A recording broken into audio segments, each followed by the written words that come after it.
Nekad plašim se što će sutra biti, tebe ne vidim i to ne mogu skriti, ali uvijek se javiš u pravom metenju, tad kad tebe stojim i više se ne bojim.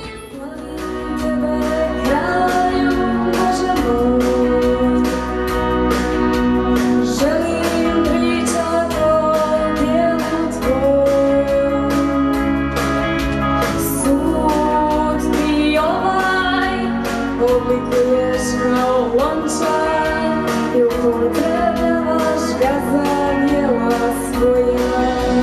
Ti si najveći kralj, tebi predajem svoj život sam, sve što imam i znam, tebi dugujem, tebi pripadam. Što u tišini samoće na drage ljude podsjeća ih na me